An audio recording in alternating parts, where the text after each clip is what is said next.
හරි අපි අද බලමු මේ WCB එක දුන්නට පස්සේ කොහොමද රෙඩියුස් බෙයරින් එක හොයන්නේ කියලා. හරි මම කලින් වීඩියෝ එකත් කිව්වා WCB කියන්නේ හැමතිස්සෙම උතුරත් එක්ක සාධන එහෙම නැත්නම් නෝර්ත් එකත් එක්ක සාධන සම්පූර්ණ කෝණය. හරි දැන් අපි හදන්නේ WCB 70ට අදාළ රෙඩියුස් බෙයරින් එක හොයන්න. මුලින්ම දැන් අපි අර මේ අපි ගහ ගන්න ඕනේ අපි අර නෝර්ත් වෙස්ට් එක නෝර්ත් වෙස්ට් සවුත් ඊස්ට් එක මුලින්ම දා ගන්න ඕනේ අපි. දාගෙන දැන් WCB කියන්නේ 70 දිලා තියෙන්නේ.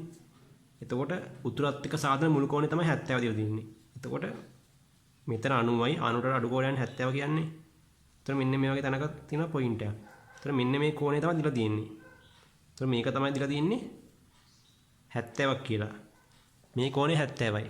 එතකොට මේ රෙඩියුස් බෙයරින් එක හැමතිස්සෙම නෝර්ත් එකට එහෙම නැත්නම් සවුත් එකට සාපේක්ෂව කියන කෝණය තමයි අපි රෙඩියුස් බෙයරින් එක කියන්නේ. එතකොට මේකේ නම් අපි රෙඩියුස් බෙයරින් එක වෙන්නේ නෝර්ත් එකයි ඊස්ට් එකත් එක්ක අපි ලියන්න ඕනේ. එතකොට රෙඩියුස් බෙයරින් හැමතිස්සෙම අපි කියන්නේ නෝර්ත් එකත් එක්ක එහෙම නැත්නම් සවුත් එකත් එක්ක තියෙන කෝණය. එතකොට මේකේ නම් රෙඩියුස් බෙයරින් එක වෙන්නේ මෙන්න මේ 70 කියන කෝණයම තමයි මේකේ රෙඩියුස් බෙයරින් එක වෙන්නේ. එතකොට අපි ලියන්නේ කොහොමද මේක? මූලිකත්වය අපි දෙන නෝර්ත් එකට නෝර්ත් 70 E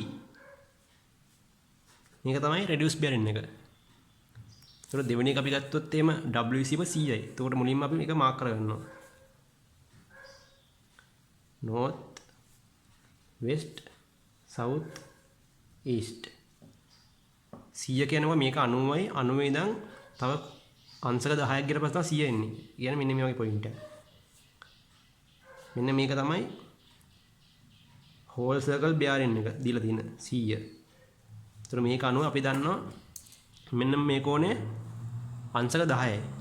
ඒතර හැමතිස්සෙම අපි රෙඩියුස් බෙයරින් එක කියන්නේ එක්ක නෝර්ත් එකට එහෙම නැත්නම් සවුත් එකට සාපේක්ෂව. දැන් මේකේ අපේ පොයින්ට් එක තියෙන්නේ මේ සවුත් ඊස්ට් වල තමයි තියෙන්නේ. එතකොට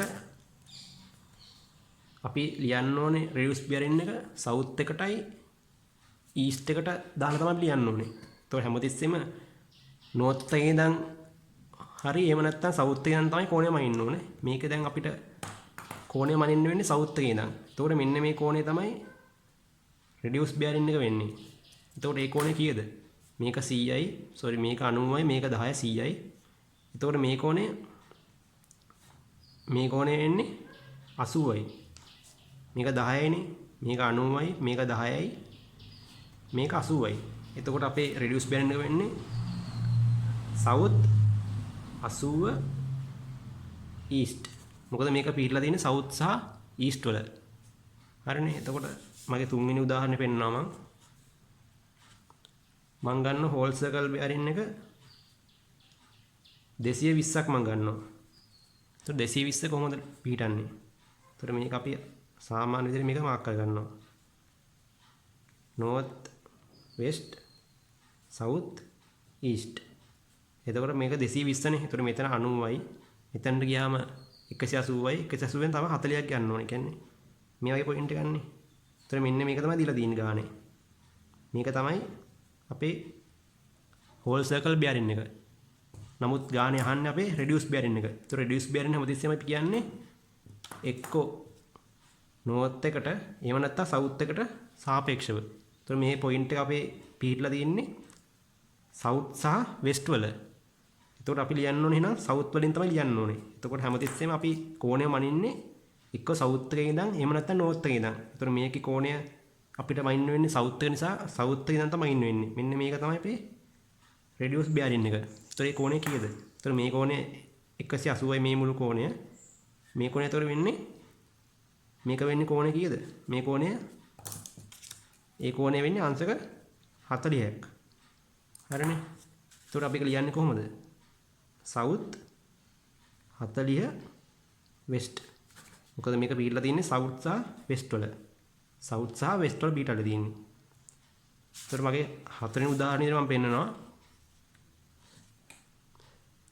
හෝල් සර්කල් බෙයරින් එක 300යි.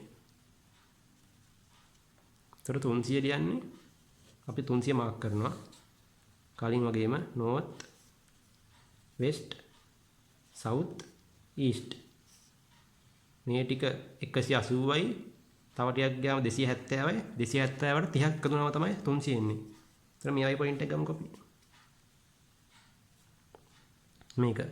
එතකොට මම මෙතනින් මේක තමයි අපේ හෝල් සර්කල් බෙයාරින් එක. මේක හෝල් සර්කල් බෙයාරින් එක 300. එතකොට අපි north එකේ ඉඳන් එහෙම නැත්නම් south එකේ ඉඳන් තමයි radius bearing එක මනින්නේ. ඒතර මේක පිටලා තින්නේ කොහෙද? north එකේ west එකේ. north west කියන එකේ north west quadrant එකේ තමයි මේක පිටලා තියෙන්නේ. එතකොට north එකට තමයි අපි මූලිකත්වය දෙන්න ඕනේ. එතකොට මෙන්න මේ කෝණය තමයි radius bearing එක වෙන්නේ. හැමතිස්සෙම radius bearing එක මනින්නේ එක්ක north එකේ ඉඳන් එහෙම නැත්නම් south එකේ ඉඳන්. මම මේක north එක ගත්තේ මේක පිටලා තින්නේ north west quadrant එකේ හින්දා. මේ north west එක පිටලා තින්නේ. එතකොට මේ කෝණය කීයද? එතකොට මේ මුළු කෝණයම 300යි. අපි දන්නවා 360ක් තමයි මේ මුළු සම්පූර්ණ කෝණයම. ඒ කියන්නේ මේ කෝණය අංශක 60යි නේ. එතකොට ලියන්නේ north